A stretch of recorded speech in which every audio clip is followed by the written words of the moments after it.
Yesterday, the governor of Kogi State, stop Buddha. No, I won't go that far. They say I should call him Olodo. I call him Olodo as a lawyer. He issued an order, illegal order, that I hereby ban all rallies and meetings. And I also ban convoys of vehicles, believing that Natasha was going to come in a convoy. And the people of Kogi did all of us proud yesterday by showing, and this is the point, a people organized can never be defeated. They gathered in a mammoth crowd, a crowd that the governor could not mobilize in that state, in spite of the threat to arrest anybody who defied the order of the governor. People threw down. And when they were monitoring the roads, this lady came through the sky. You know, they couldn't ban movement of planes and helicopters. So totally shocked and rattled, totally shocked and embarrassed. The government aside the security forces, please arrest and question this lady for defying the order of the government. I saw here there's no law in Nigeria that was breached by her yesterday. As a matter of fact, under section 39 and 40 of the Constitution, which guarantee freedom of expression and freedom of association, assembly, she was only enjoying her fundamental rights by going peacefully to her community and meeting with members of her constituents. And with what you saw yesterday, you know, the so-called call exercise, where they claim they had mobilized 250,000 people in 2 or 3 days. You know, it's a challenge. The people came out on their own. There's nothing better. Or did you see anybody distributing money? You could see them dancing. It was a festive mood. But you know what that lady did yesterday? Is to tell the people in Abuja, we all collectively own this country. And none of us must also take that oath. They recently intervened with respect to the case of Natasha by saying that not less than 10 cases decided by Nigerian courts. I've heard that suspension of a legislator in Nigeria is illegal. Because once you do so, when you do so, you have denied the constituency representation in the parliament. That is the law.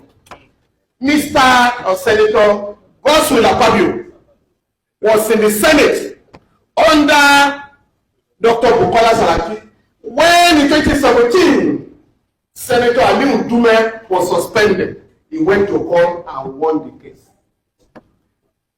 Godswill Akpabio was also in the Senate when in 2018 Senator Olivier Omoagege was suspended. He went to court and won his case. In any country where the rule of law operates, once there is a precedent, you comply. And understand, a senior lawyer, the Senate President, when he was told, if this lady goes to court, she will win and say, that will take time now. Let her go to court. You know that is the language in Nigeria.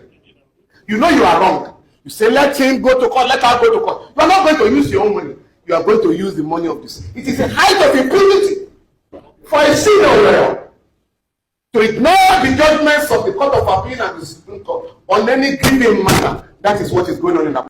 One minister in Abuja, I think the FCT minister, said, okay, ask the body of benchers to go and grab a lawyer. You know, if you want to discipline a lawyer, you will write a petition. He said, don't wait for petition. Just call him, you wrote this, and discipline him. So for them, rule of law, due process, nonsensical. Now it is set. You know, currently, and all of us here must please help our people. The Lagos state government is currently demolishing shanties occupied by the poor. But when the big people, including those in Banana Island, they call it Banana Republic, when they build without approval, the government will say they are ratifying it. But when it comes to the poor, you demolish. So one of the things we must take out of here is to defend our people. The Jakone regime built 5 30,000 housing units for the poor. Lagos, middle level people. 1981, 82, over 40 years ago. One of those buildings has collapsed. Now you will now use the money of the people to build things for the rich. And ignore and then go and demolish. You go and demolish the houses of the poor. That must stop. What we're talking about rule of law. What I title my paper is rule of rulers, not rule of law. Rule of law means all of us are bound by the law. We are treated equally by the law. We must comply with the law, including the government. But that's not like the case in Nigeria. What you now have is rule of rulers, rule of abuse. Whatever they say, nobody must challenge it. Again, I think I want to thank Femi here. But 3 weeks ago, a youth corps member expressed her views about the president, about the ongoings in the country. They summoned her. They were going to deal with her. Obviously, they will have extended her service. Let members of his party to the NYC headquarters. They ran away. Because the guilty are always afraid.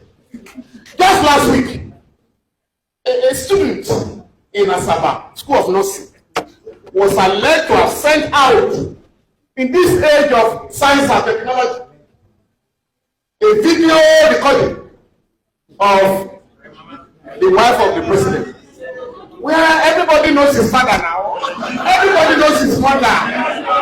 So why was I calling my mother? But that was an offense.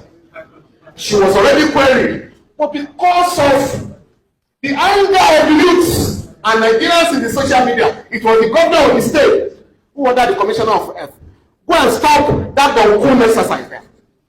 And that was how that girl was free. The point I'm making therefore, all of us must see injustice to one as injustice to another.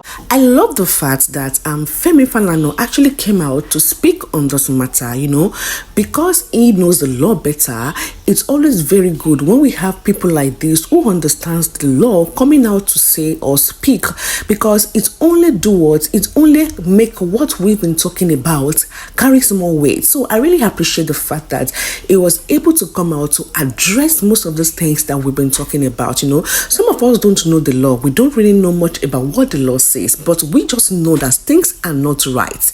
We just know that these things cannot be normal. We just know that these things that they are doing cannot just be normal. It's not just possible. So that's the reason why we talk. But the fact that someone who knows the law better can come out and talk about these things, it actually gives us a lot of confidence and believe more in what we've already known. In this country, Nigeria, if you're not careful, even what you know to be the truth, these politicians can actually try to maneuver their way and make you feel or even doubt yourself. I don't know if you understand what I'm saying. So the fact that he came out to address this matter is really a strong one. Like, seriously, guys, and everything he said in this video just made a lot of sense. You could just sense that they're just trying to oppress this woman. Like, seriously, everything they do to her are not constitutional. That is what I could deduce from what Femi Falana has really said. What are your own intake of this whole matter? What can you say about this whole thing going on between Senator Akpabio and Senator Natasha? Can you drop your comments in the comment section? Let me know what you guys feel about this whole thing.